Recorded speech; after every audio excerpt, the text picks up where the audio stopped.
Assalamualaikum warahmatullahi wabarakatuh.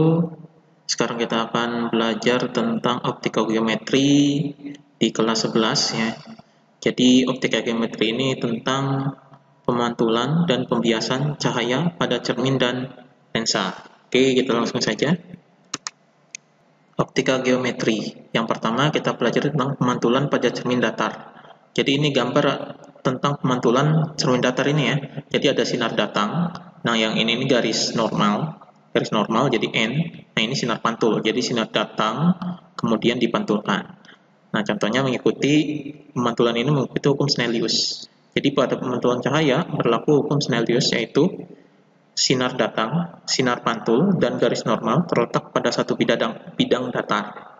Jadi sinar datang, sinar pantul, dan garis normal terletak pada satu bidang datar. Kemudian sudut datang besarnya sama dengan sudut pantul. Jadi sudut datang I sama dengan sudut pantul R. Jadi sudut datangnya ya. Sudut datang ini misalnya I. Nah, sudut datang I dan ini sudut pantulnya adalah R. Jadi ini besarnya adalah sama. Besar ini dan besar ini itu sama. Ya. Nah, kemudian masih tentang pemantulan cahaya pada cermin datar. Jadi sifat-sifatnya pada cermin datar itu yaitu maya, tegak, sama besar dengan bendanya. Jadi tegak seperti bendanya dan sama besar dengan bendanya. Jarak bayangan ke cermin itu sama dengan jarak benda ke cermin. Ini sifat-sifat pemantulannya. Kemudian jumlah bayangan. Banyaknya bayangan dari dua buah cermin datar diletakkan saling membentuk sudut alfa ya. Sudut alfa adalah ini sudut alfanya. Nah, ini banyaknya bayangan ini N sama dengan 360 derajat per alfa dikurangi 1. Nah, nanti ketahuan jumlah bayangannya.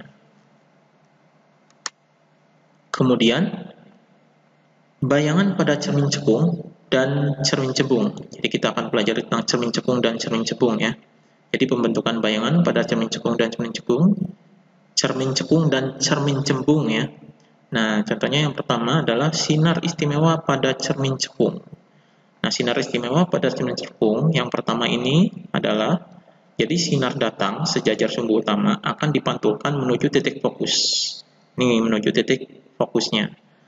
Kemudian sinar datang menuju titik fokus akan dipantulkan sejajar sumbu utama. Ya. Nah, yang ketiga adalah sinar datang menuju titik pusat kelengkungan akan dipantulkan ke titik pusat kelengkungan juga. Nah, ini sinar istimewa pada cermin cekung. Karakteristik cermin cekungnya adalah fokusnya itu positif dan sifatnya adalah konvergen atau mengumpulkan cahaya atau mengumpulkan sinar ya. Nah, kemudian sinar istimewa pada cermin cembung. Sinar istimewa pada cermin cembung yang pertama ini sinar datang sejajar dengan sumbu utama. Sumbu utama akan dipantulkan seolah-olah dari titik fokus. Jadi dipantulkan dari titik fokus ini ya. Nah, kemudian yang kedua, sinar datang menuju titik fokus akan dipantulkan sejajar sumbu utama. Nah, kemudian sinar datang menuju titik pusat kelengkungan akan dipantulkan ke pusat kelengkungan juga. Seakan-akan dari pusat kelengkungan juga ya. Ini sifat cermin atau sinar istimewa cermin cembung. Nah, cermin cembung ini jadi depannya itu di sini. Nah, belakangnya di sini. Ya. Nah, ini fokusnya ada di belakang gitu ya. Ada di belakang cermin, fokus dan jari-jarinya ada di belakang cermin. Ini cermin cembung. Karakteristiknya yaitu fokusnya itu negatif. Jadi selalu fokusnya bernilai negatif, kemudian divergen atau memancarkan sinar. Jadi cermin cembung ini memancarkan sinar. Sifat bayangan itu selalu maya, tegak, dan diperkecil. Jadi selalu tegak, maya, dan diperkecil karena bendanya itu di sini, gitu ya, bendanya di sini, kemudian bayangannya di sini. Jadi selalu tegak, maya, dan diperkecil ya. Sifatnya bayangannya seperti itu. Bayangan pada cermin cembung. Nah, kemudian penomoran ruang pada cermin cekung. Ini penomoran ruang pada cermin cekung. Jadi ada nomornya ya. Jadi misalnya ini ruang pada cermin cekung itu ini ruang 1, ruang 2, dan ruang 3. Nah, kemudian yang di sini adalah ruang 4. Jadi metodenya seperti berikut. Sebagai berikut ya, metode penomoran ruang untuk cermin cekung. Jadi jumlah nomor ruang ditambah jumlah nomor ruang bayangan itu hasilnya 5. Ditambahnya hasilnya 5. Misalnya, bendanya di ruang 1, berarti bayangannya di ruang 4. Jumlahnya 5. Kalau bendanya di ruang 2, berarti bayangannya, supaya hasilnya 5 adalah bayangannya di ruang 3. Ya, itu seperti itu. Kalau misalnya bendanya di ruang 3, berarti bayangannya di ruang 2. Nah, itu jumlah nomor ruang benda sama dengan ditambah ruang bayangan sama dengan 5. Kemudian bayangan di ruang 4 itu maya dan tegak sifatnya. Dan bayangan di nomor 2 dan 3 nyata dan terbalik. Nomor ruang bayangannya kurang dari nomor ruang benda ya. Jadi ruang bayangan ini kurang dari ruang benda, maka bayangan diperkecil. Maksudnya kalau misalnya bayangannya di angka 3 dan bendanya nomor 2, berarti bendanya diperbesar karena angka ruangnya itu lebih besar. Sebaliknya juga sama, nomor ruang bayangan lebih besar dari ruang benda, berarti bayangan diperbesar. Nah, kemudian benda yang terletak di titik fokus, bayangannya terletak di tak berhingga. Berarti kalau di titik fokus bendanya, berarti bayangannya tak berhingga. Nah, kemudian benda terletak di pusat kelengkungan, bayangannya di pusat kelengkungan juga. Ya, bayangannya tetap di situ kalau di pusat kelengkungan, tetapi posisinya terbalik, nyata dan sama besar dengan bendanya. Ya. Nah, kemudian penomoran ruang pada cermin cembung. Jadi penomoran ruang pada cermin cembung, nah ini depannya itu di sini, ini belakangnya. Jadi yang di belakang ini ruang 1, ruang 2, ruang 3. Benda itu selalu di nomor 4. Bendanya. Karena depannya di sini ya, depannya. Jadi bendanya selalu diletakkan di depan cerminnya. Metode penomoran ruangnya sama. Jumlah nomor ruang benda plus nomor ruang bayangan itu 5. Jadi kalau bendanya di nomor 4, berarti bayangannya di nomor 1. Selalu di nomor 1 terus. Ya, karena bendanya di ruang 4. Bayangan di ruang 4. Jadi bayangan di ruang 4 itu maya dan tegak. Bayangan di ruang 2 dan 3 nyata dan terbalik, sama seperti di ini. Ya, nomor ruang kurang dari nomor ruang benda, bayangan diperkecil. Nomor ruang bayangan lebih dari nomor ruang benda, itu bayangan diperbesar. Nah, tapi untuk sifat cermin cembung ini ya cukup satu sifat saja. Jadi bendanya di ruang 4 dan bayangannya di ruang 1. Jadi selalu maya, tegak, dan diperkecil ya bayangannya. Nah, persamaan pada cermin. Ini persamaan pada cermin cembung dan cermin cembung. Jadi berlaku pada cekung dan cembung. Ini 1/F sama dengan 1/S ditambah 1/S aksen.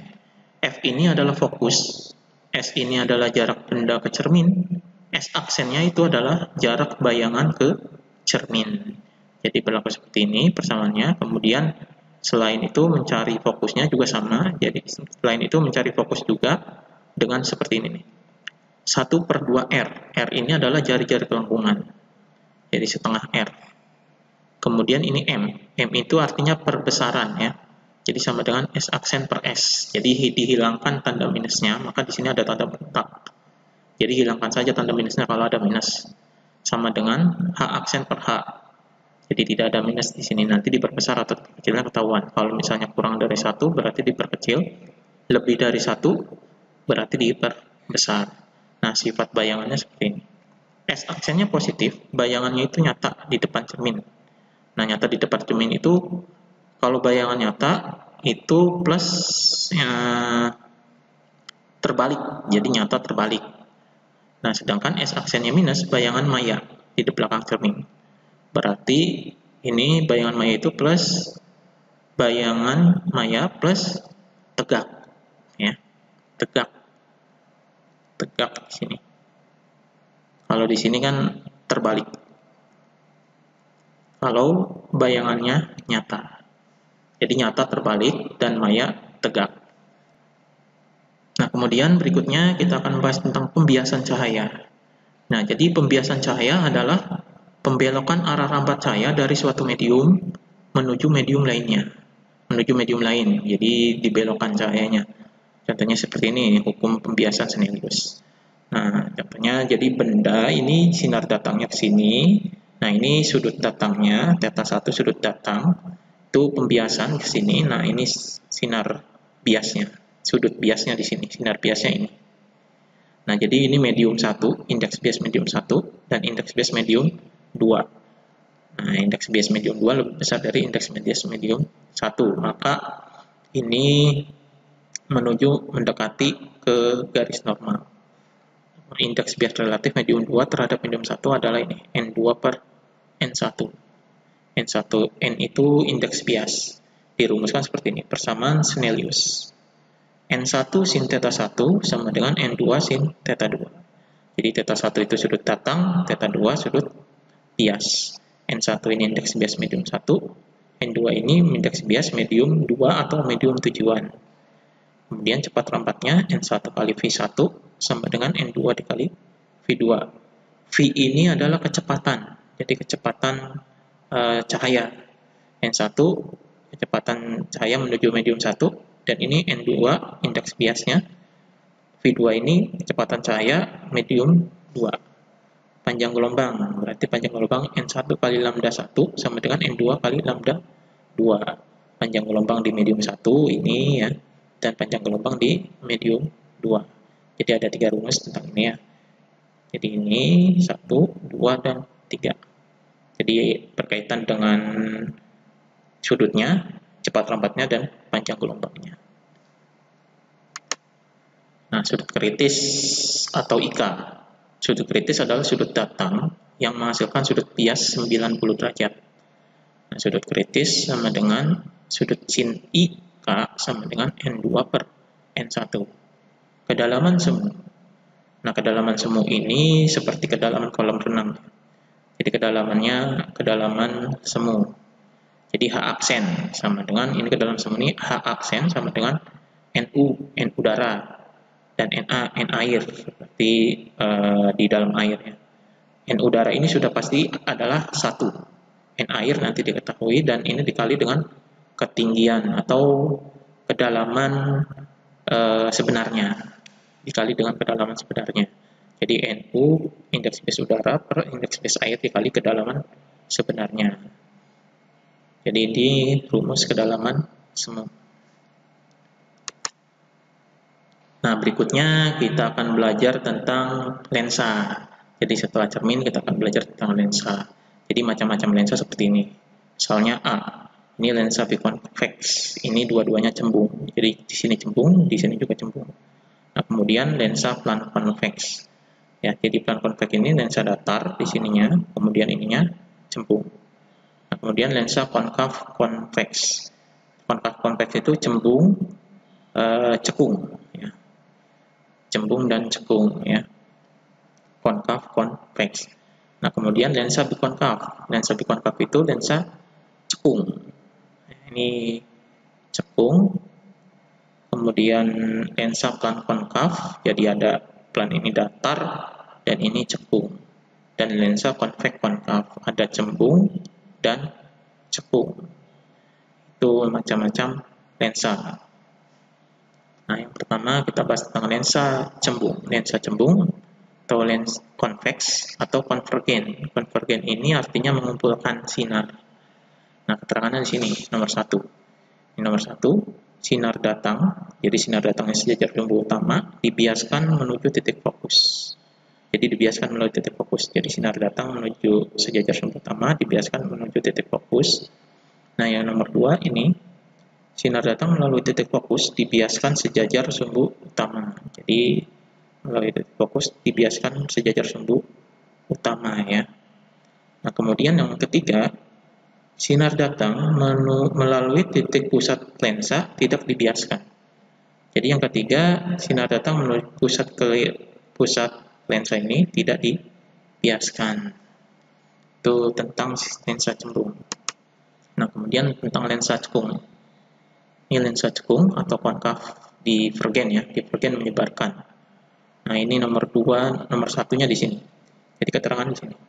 1. Sinar datang sejajar sumbu utama dibiaskan seolah-olah datang dari titik fokus. Jadi sinar datang di sini nomor 1, sinar datangnya sejajar sumbu utama dibiaskan seolah-olah dari titik fokus. Jadi titik fokusnya sini, dari fokus. Nah, kemudian yang nomor 2, sinar datang ditujukan ke titik fokus, dibiaskan sejajar sumbu utama. Jadi ini sinar datang ditujukan ke titik fokus ya. Nah, dibiaskan sejajar sumbu utama. Yang ketiga, sinar datang melalui titik pusat lensa tidak biaskan. Jadi sinar datang melalui titik pusat lensanya ini tidak dibiaskan.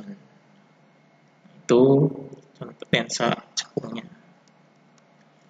Kemudian persamaan lensa. Persamaan lensa seperti persamaan cermin, sama ya. Jadi 1/f sama dengan 1/s ditambah 1/s aksen. Jadi S-nya adalah jarak benda, S aksennya jarak bayangan, dan F-nya adalah fokus. Nah, fokusnya berbeda juga ya nanti. Dan jadi kemudian untuk perbesaran adalah S aksen per S. Jadi minusnya dihilangkan dan kemudian sama dengan H aksen per H. Nah, ketentuannya ada di sini tadi. Fokusnya berbeda antara lensa cembung dan lensa cekung. Nah, nanti yang pertama ini S-nya positif, jarak bendanya positif adalah bendanya nyata di depan lensa. Ya. Kemudian S-nya negatif, bendanya maya di belakang lensa. Jadi kalau maya di belakang, kalau nyata di depan. Kalau S aksennya positif, bayangannya nyata di belakang lensa. Kalau S aksennya negatif, bayangannya maya di depan lensa. Nah, kemudian F-nya positif, jadi fokusnya positif adalah lensa cembung. Jadi lensa cembung ini positif fokusnya. Dan fokusnya negatif adalah lensa cekung. Ya, ini ketentuan-ketentuannya. Nah, kemudian di sini ada satu lagi, kuat lensa. Jadi di lensa cekung dan cembung ini adalah kuat lensa. Jadi P sama dengan 1/f. F-nya itu dalam meter, jadi makanya 1/f. Nah, kalau misalnya F-nya dalam senti, berarti 100 dibagi F. Kalau misalnya F-nya dalam senti, kalau misalnya dalam senti, ya ininya 100, jadi 100/f. Nah, satuan kuat lensa adalah dioptri. Nah, satu lagi, persamaan pada lensa tipis. Nah, ini persamaan pada lensa tipis, itu 1/f. Sama dengan NL. N ini indeks bias lensa per NM itu indeks bias medium. Jadi ada indeks bias lensa dan indeks bias medium dikurangi 1 dan dikalikan dengan 1/R1 jari-jari lensa pertama ditambah dengan 1/R2 adalah jari-jari lensa kedua dikalikan di sini. Ini 1/F ini pada lensa tipis. Nah, lensa gabungan. Kalau lensa gabungan 1/F sama dengan 1/F1 tambah 1/F2 tambah 1/F3 dan seterusnya. Itu gabungannya ada berapa? Kekuatan lensa gabungan juga sama, P1 tambah P2 tambah P3. Nah, itulah yang dibahas dari tentang cermin dan lensa dalam optika geometri ini. Selanjutnya kita akan bahas tentang contoh soal yang berkaitan dengan cermin dan lensa ini.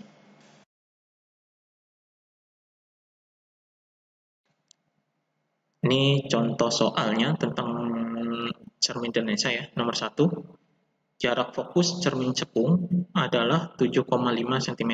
Jadi ini jarak fokusnya, yang diketahui adalah jarak fokusnya. Jadi F-nya, nah cermin cekung positif, berarti 7,5 cm. Tentukan letak, perbesaran, dan sifat bayangan dari benda yang diletakkan di depan cermin sejauh 20 cm. Berarti bendanya diletakkan di depan cermin, jadi S sama dengan 20 cm. Yang ditanyakan adalah letak bayangannya, jadi S aksennya berapa, letak bayangan, kemudian perbesaran bayangan M, dan sifatnya, sifat bayangannya ya, sifat bayangannya itu apa. Nah, kita jawab satu persatu. Jadi yang S aksen ini kita jawab pakai rumus ini, 1/F sama dengan gitu ya, 1/S ditambah 1/S aksen. Dimasukkan angkanya saja. F-nya adalah 7,5, jadi 1/7,5, 1/7,5 sama dengan S-nya 1/20 ditambah S aksennya adalah belum diketahui atau dicari. Nah, ini pindah ke sini jadinya 1/7,5 dikurangi 1/20 ya, sama dengan 1/S aksen. Jadi S1/S aksen kita balik sama dengan ini samakan dulu penyebut 75 dan 20. Jadi angka yang bisa dibagi 7,5 dengan 20 adalah di sini 60 ya. Dan 60 dibagi 7,5 adalah 8. Kemudian dikurangi, karena itu dikurangi 60 dikurangi 2 dibagi 20 adalah 3. Jadi 8 dikurangi 3 sama dengan, jadi penyebutnya tetap 60. Ini 8 dikurangi 3 adalah 5. Jadi S aksennya sama dengan dibalik ya, karena S aksen per 1 ini juga dibalik, jadi 60 per 5. Jadi hasilnya sama dengan S aksennya itu 12 cm. Dan ini positif hasilnya ya. Jadi kalau positif berarti nyata sifatnya. Ini salah satu sifatnya adalah nyata. Nah, kemudian kita cari perbesaran bayangannya ya. M-nya sama dengan itu S aksen per S. S aksennya tadi 12 dan S-nya adalah 20. Jadi 12 per 20. Ini kita sederhanakan, dibagi 4 adalah 3 per 5. Jadi 3 dibagi 5 adalah 0,6. Jadi 0,6 kali. Ini perbesarannya. Karena M-nya kurang dari 1, berarti ini diperkecil bayangnya. Nah, jadi sifatnya adalah nyata ya. Nah, kalau nyata berarti terbalik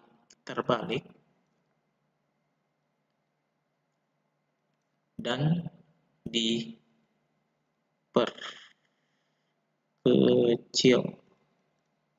Jadi nyata, terbalik, dan diperkecil sifatnya. Nah, kemudian nomor 2.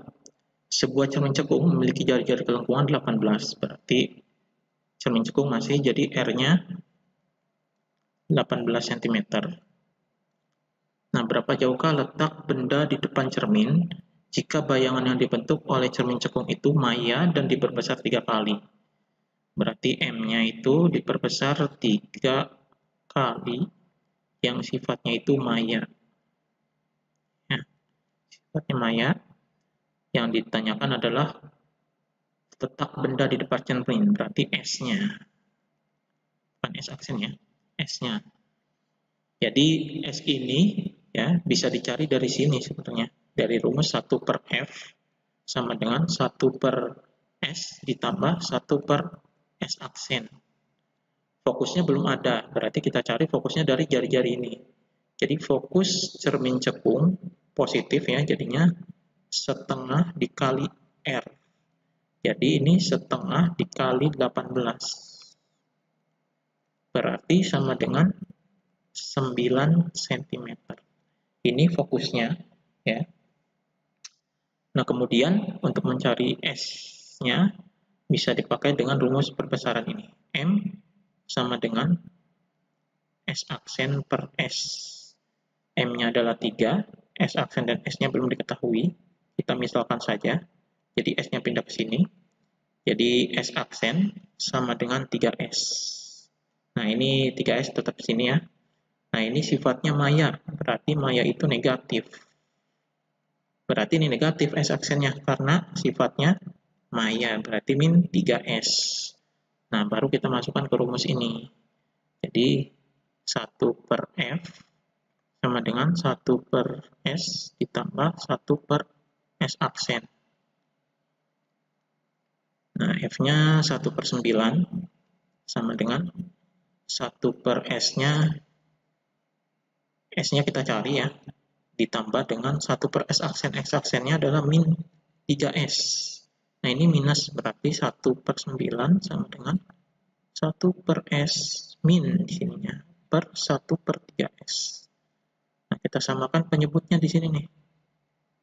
Nah, ini samakan penyebutnya S dan 3S. Nah, kita samakan dengan 3S. Karena bisa dibagi dengan S. 3S dibagi S adalah 3. Berarti ini 3. 3S bagi 3S adalah 1. Jadi tetap 1 di sini. Jadi hasilnya adalah 2 per 3S. Makanya di sini 1 per 9 sama dengan 2 per 3S. Ini dikali silang. kali silang, jadi 3S kali 1 adalah 3S, 9 kali 2 adalah 18, jadi S sama dengan 18 per 3, jadi hasilnya adalah 6 cm. Jadi letak bendanya di depan cermin adalah 6 cm ya. Demikian pembelajaran kali ini. Semoga teman-teman mengerti dengan penjelasan yang kakak sampaikan. Jika ada yang belum dipahami, teman-teman bisa tanyakan di kolom komentar ya.